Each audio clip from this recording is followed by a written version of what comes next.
اچھا، اب حرم کی ہی کچھ جو مساجد ہیں ان میں ایک مسجد ہے، وہاں پر ضرور جانا چاہیے زیارت گاہ کے حوالے سے اندرون حرم میں، جس کو مسجد بالا سر کہا جاتا ہے۔ یہاں پر یہ جو سامنے نظر آ رہی ہے، اگرچہ اس کے سامنے مسجد، یہاں پر قریب میں سب لوگ نماز وغیرہ بھی پڑھتے ہیں، یہاں قبریں بنی ہوئی ہیں اور ایک سے ایک عظیم عالم کی قبر یہاں پر۔ آیت اللہ گل پائیگانی کی قبر ہے یہاں پر، یہ صافی گل پائیگانی، علماء اور مراجع یہاں پر آتے ہیں۔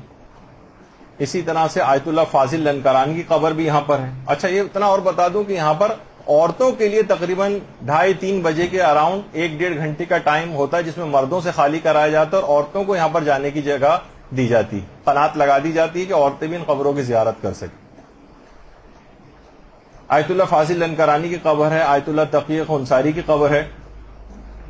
اس کے علاوہ آیت اللہ محمد حسین طباطبائی کی قبر بھی یہیں پر ہے، آیت اللہ مرتضی مطہری کی قبر ہے یہاں پر، آیت اللہ بہجت کی قبر ہے یہاں پر، اور ذرا سا باہر اس سے نکلتے ہیں تو آیت اللہ بروجردی کی قبر ہے یہاں، اور یہاں پر تو یہ ہر وقت کھلے رہتے ہیں، عورتیں ہر وقت آ جا سکتی ہیں، تو گزرگاہ میں ہے تقریباً۔ اور آیت اللہ شیخ عبد الکریم حائری، جنہوں نے قوم کا حوضہ علمیہ قائم کیا تھا، ان کی قبر بھی یہاں پر، یہاں ضرور جانا چاہیے۔ آیت اللہ عبد الکریم حائری کی کچھ ایسی خصوصیات بھی تھیں کہ ہمیشہ درس دینے سے پہلے، جب ان کا درس خارج ہونا ہوتا تھا تو یہاں درس سے پہلے مرثیہ پڑھا جاتا تھا اور مصائب امام حسین بیان کر کے گریہ کیا جاتا تھا، پھر اس کے بعد درس شروع ہوتا تھا۔ اور مرجع ہونے کے بعد بھی روڈوں پر جو ماتمی دستے سینہ زنی کرتے ہوئے جاتے ہیں، اس میں بھی آیت اللہ عبد الکریم حائری ان ماتمی دستوں میں خود شرکت کرتے تھے اور سینہ زنی کرتے تھے روڈوں پہ، جو عام جو ماتمی ہوتے ان کے ساتھ کھڑے ہو کر، اور کہتے تھے کہ مجھے جو کچھ بھی عطا ہوا ہے وہ سب کا سب امام حسین علیہ الصلوۃ والسلام کی وجہ سے عطا ہوا ہے۔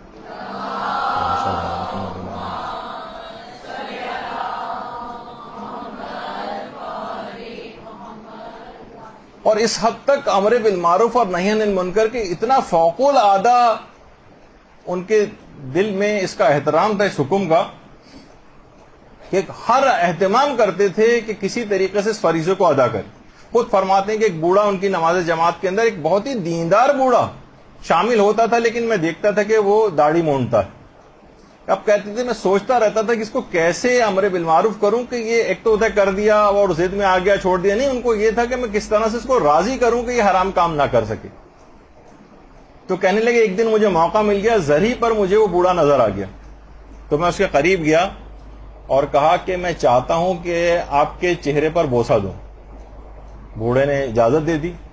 تو کہنے وہ جگہ جہاں داڑھی مونڈی جاتی تھوڑی کے پاس، وہاں جا کر میں نے اس کو بوسہ دیا اور چپکے سے اس کے کان میں سرگوشی کی کہ برائے مہربانی آج کے بعد کبھی داڑھی کو نہ تراشیے گا۔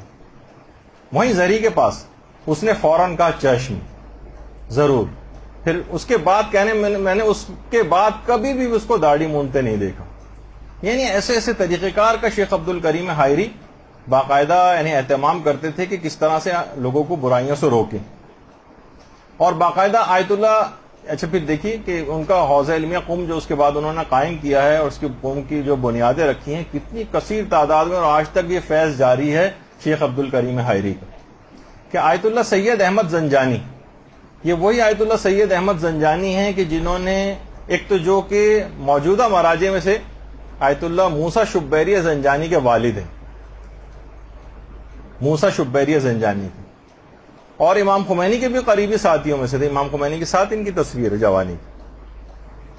اور یہ وہ بھی ہیں کہ جنہوں نے اپنے ہاتھ سے پورا قرآن اپنے کفن پر تحریر کیا تھا، اپنے ہاتھ سے پورا قرآن لکھا ہے مرجعیت کے تمام تر مصروفیات کے باوجود۔ تو باقاعدہ ان کی کتاب ہے الکلام یجر الکلام، اس میں آیت اللہ زنجانی فرماتے ہیں کہ آیت اللہ شیخ عبد الکریم حائری کی شخصیت کا ایک پہلو بتا رہا ہوں کہ بار بار اس بات پر اصرار کرتے تھے کہ جس طریقے سے عامہ میں احترام قرآن بہت زیادہ ہے، یعنی ہمارے برادران اہل سنت میں ہمارے ہاں اس سے زیادہ احترام ہونا چاہیے، اور ہماری ہر مجلس عزا کی ابتدا تلاوت قرآن سے ہونی چاہیے. بار بار یہ بات کہتے تھے پیغمبر نے 2 برابر وزن کی چیزیں چھوڑی.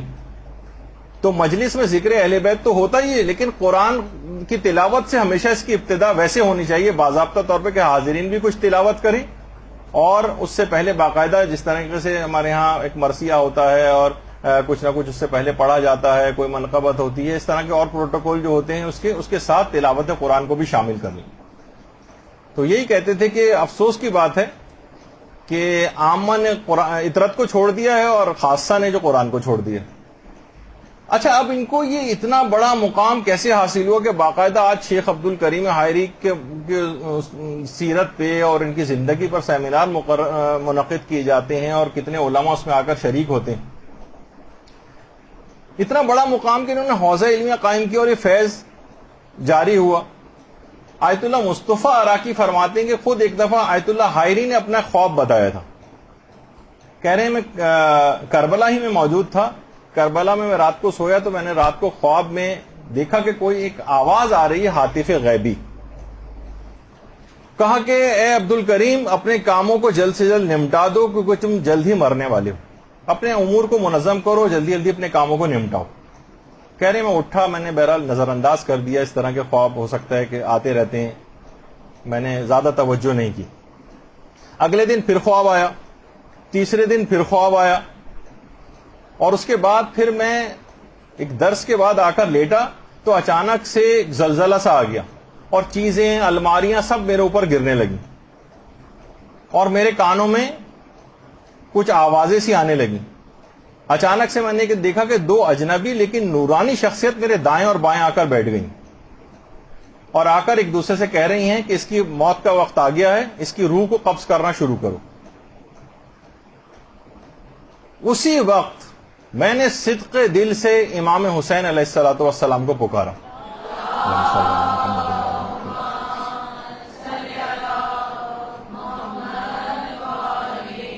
کہا مولا میرے ہاتھ تو بالکل خالی ہیں، میں نے تو بھی کچھ بھی دین کی خدمت انجام نہیں دی ہے. آپ کو آپ کی ماں زہرا کا واسطہ میری عمر کو میں اضافہ کروا دیجیے. دیکھیے جس وقت انسان کی موت، فرشتہ موت کو اپنی آنکھوں سے دیکھ لے، اس وقت صدقے دل سے کوئی اور خیال دماغ میں نہیں آ رہا ہے، بلکہ اپنے نامہ اعمال کو بڑھانے کا خیال دل میں آ رہا ہے، دین کی خدمت کا خیال دل میں آ رہا ہے.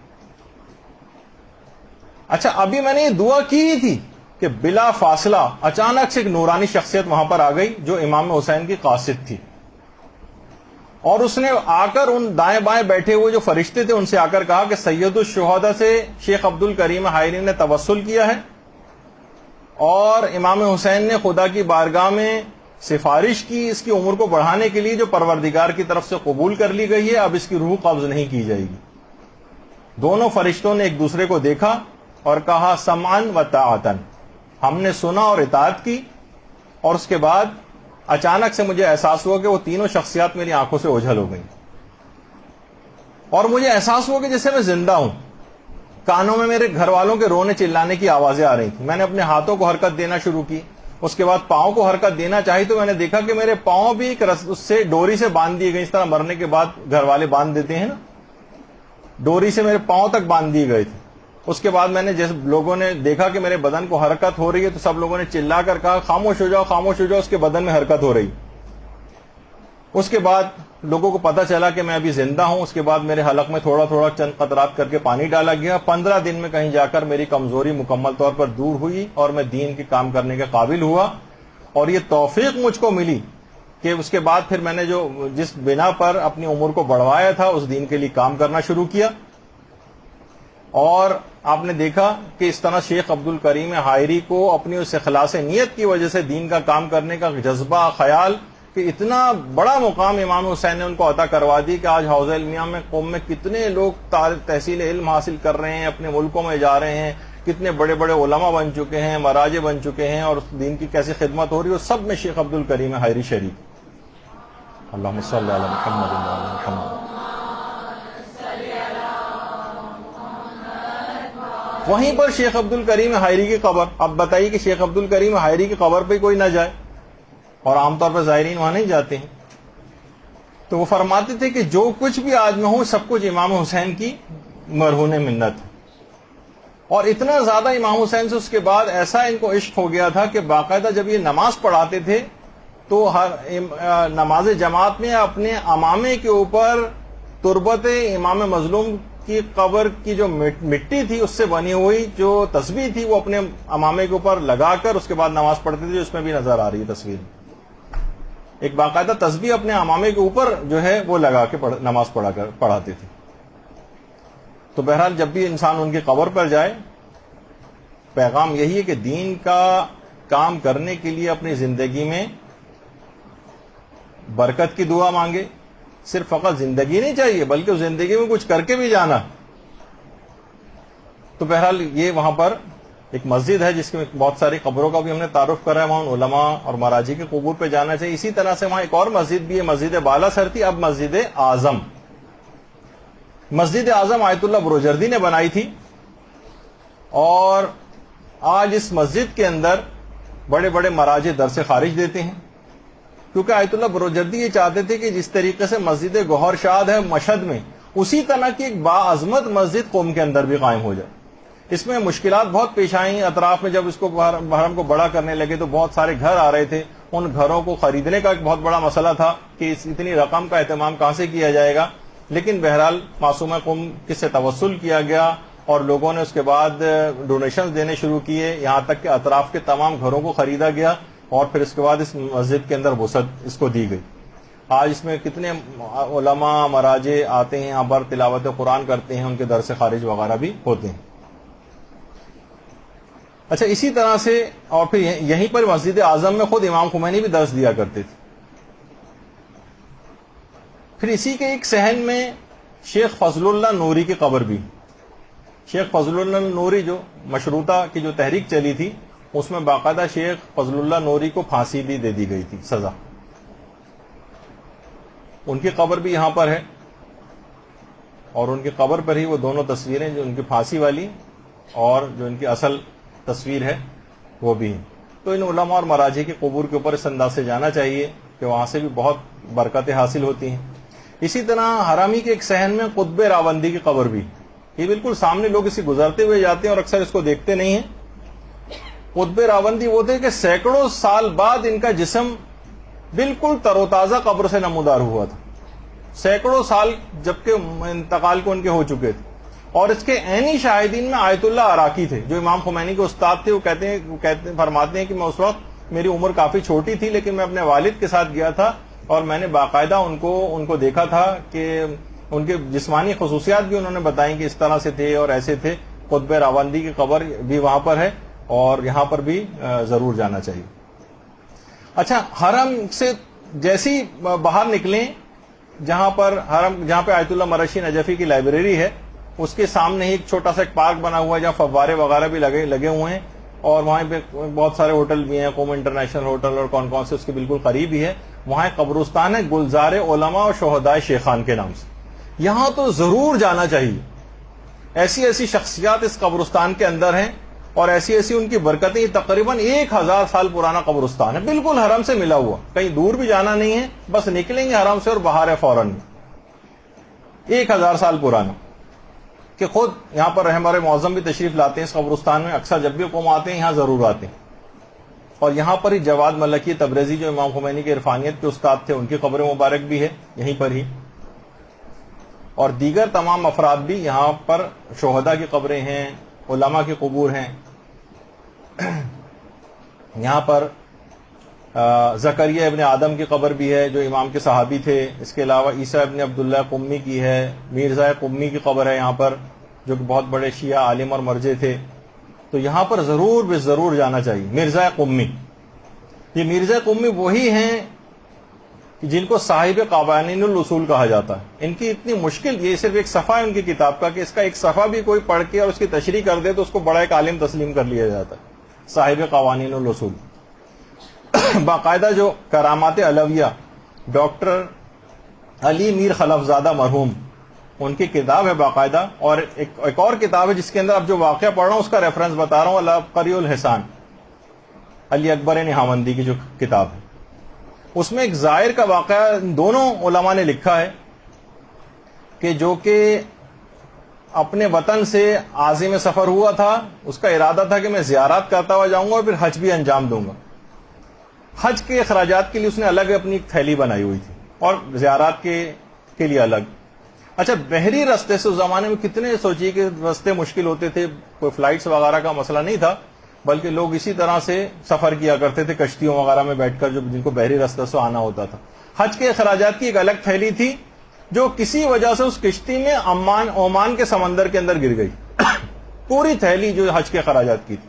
بہرحال یہ زائر جو ہے وہ وہاں پر نجف امیر المومنین علیہ الصلوۃ والسلام کے حرم میں آ گیا.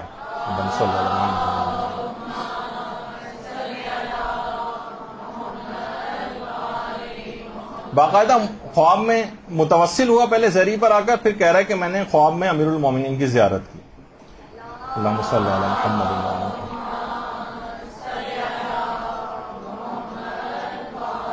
امیر المومنین نے کہا ہرگز بھی پریشان مت ہو، تم قم جاؤ اور میرزا قمی سے جا کر اپنی تھیلی مانگو.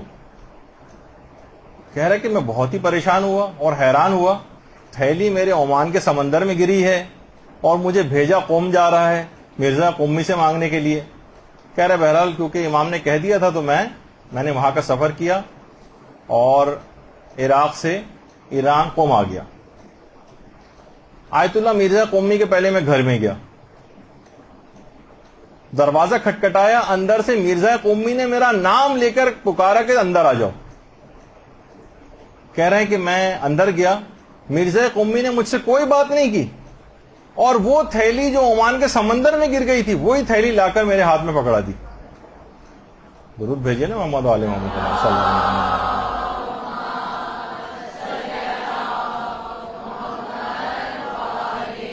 اور فرمایا میں راضی نہیں ہوں اس بات سے کہ میری زندگی میں اس واقعے کا کسی اور سے تذکرہ کروں. بہرحال میں وہاں سے اپنی تھیلی لی اور اس کے بعد پھر حج پہ گیا. حج کے بعد میں اپنے وطن آ گیا. کئی سال تک تو مجھے یہ واقعہ یاد بھی نہیں آیا اور کئی سال بعد میں اپنی بیوی کے ساتھ بیٹھا ہوا تھا تو اچانک سے مجھے یہ واقعہ یاد آیا اور میں نے پورا واقعہ اپنی بیوی کو سنایا. اچھا اب دیکھیے بیوی بھی آج کل ایسی بیوی تلاش کرنی پڑیں گی کہاں ہے. کہنے لگی پہلے تو اس نے افسوس کا اظہار کیا اور پھر تعجب کیا کہ ایسے شخص کو پا کر بھی تم وطن واپس آ گئے، وہیں اسی کے پاس ملازمت کیوں نہ اختیار کر لی. اس نے کہا اچھا پھر میں اب کیا کروں. بیوی نے کہا کہ ایسے بزرگوں کی خدمت کرنی چاہیے اور ان کی قبر کے قریب ہی دفن ہو جانا چاہیے. یعنی جاؤ ان کے پاس رہو، ان کی خدمتیں کرتے رہو، ان کے فیض میں رہو اور اس کے بعد یہاں تک کہ وہیں پہ مر جاؤ، ان کے ساتھ دفن ہو جاؤ، یہ کرنا چاہیے.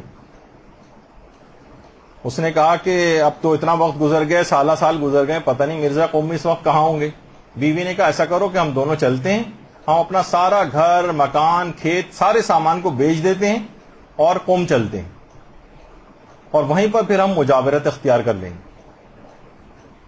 ان دونوں نے اپنا سامان، اپنے پورے گھر بار کو بیچا، کھیت کو بیچا. اس کے بعد قم آ گئے. جب قم آئے تو معلوم چلا کہ مرزا قمی انتقال کر چکے. یہ مرزا قمی کی اس مقبرے کے اندر قبر ہے. یہاں پہ اکثر عورتیں یہاں پر آ کر بیٹھتی ہیں، یہاں پر دعائیں مانگتی ہیں. وہاں پر آئے تو پتہ چلا کہ مرزا قمی انتقال کر گئے. اب ان دونوں شوہر و بیوی نے وہیں پر مجاورت اختیار کر لی. دنوں رات ان کی قبر پہ بیٹھ کر تلاوت قرآن کرتے تھے اور پھر معصومہ قم کی قبر کی بھی مجاورت. اور اس کے بعد پھر اسی قبرستان گلزار شہداء اور مقبرہ جو شیخان ہے اسی کے اندر ہی کسی جگہ پر وہ دونوں شوہر و بیوی بھی مدفون ہیں. تو آپ نے دیکھا کہ بہرحال مرزا قمی اسی قبرستان کے اندر ہے. اور ان کی اس سے بھی اندازہ لگائی کہ جو کتاب کا بھی میں نے حوالہ دیا تھا بارگاہ فاطمہ معصومہ تجلی گاہ فاطمہ زہرا، اس کے اندر باقاعدہ آیت اللہ سید محمد وحیدی وہ خود فرماتے ہیں کہ رات کو میں نے خواب میں معصومہ قم سلام اللہ علیہ کی زیارت کی.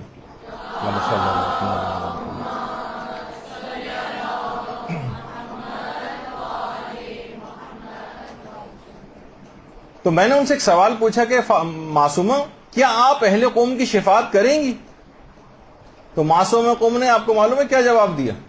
کہا کہ اہل قوم کی شفاعت کے لیے تو مرزا قمی ہی کافی ہیں، میری شفاعت تمام شیعوں کے لیے ہوگی.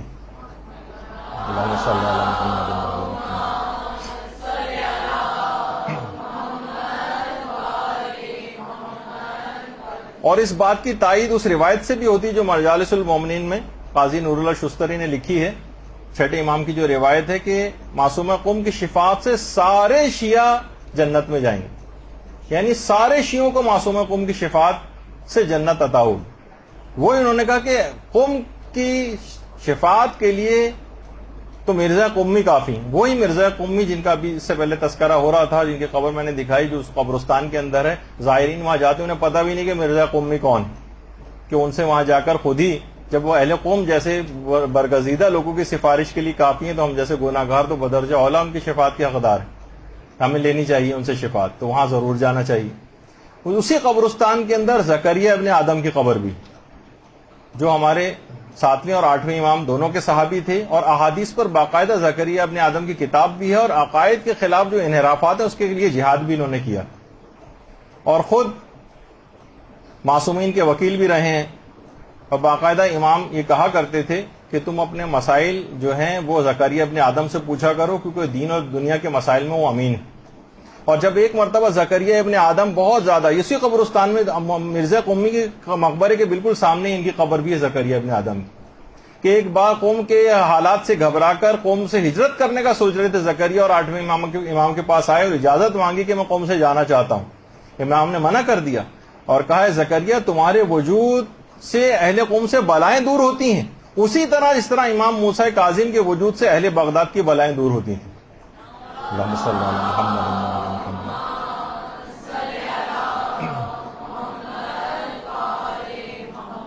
اسی قبرستان میں عیسیٰ ابن عبداللہ قمی کی قبر بھی، ان کی تصویر تو میں نہیں دکھا سکا آپ کو، لیکن ان کی قبر بھی ہے۔ چھٹے امام نے کہا تھا کہ اے عیسیٰ تم ہمارے اہل بیت میں سے ہو، اور معجم الرجال میں باقاعدہ آیت اللہ خوئی نے عیسیٰ کے متعلق یہ لکھا ہے کہ عیسیٰ ایسے انسان ہیں، امام نے فرمایا، چھٹے امام نے، کہ عیسیٰ ایسے انسان ہیں کہ جنہوں نے اپنی زندگی اور موت کو ہماری زندگی اور موت سے ہم آہنگ کر لیا۔ یہ دیکھیے وہ اس قبرستان میں۔ اس کے علاوہ پھر وہیں پہ قبرستان جو ہے جو تہران سے ذرا یہ قوم سے باہر نکلتے ہوئے تہران کے رستے میں جو بہشت زہرا قبرستان ہے، یہاں پر بھی انسان کو واقعی جانا چاہیے۔ لوگ کس طرح سے وہاں کتنے ہی شہداء ہیں وہاں پر مدفون ہیں، اور لوگ وہاں پر جیسے میں نے کہا تھا کہ وہ شب قدر بھی وہیں پر آ کر مناتے ہیں، اور لوگ اپنے پیاروں کی قبروں کے اوپر جو ہے وہاں پر جاتے ہیں۔ بچوں کا ایک الگ سیکشن ہے وہاں پر، جہاں جو چھوٹے چھوٹے بچے جو انتقال کر جاتے ہیں ان کو ایک ہی جگہ کے اوپر دفن کیا جاتا ہے باقاعدہ۔ برحمتک یا ارحم الراحمین وصلی اللہ علی محمد وآلہ الطاہرین۔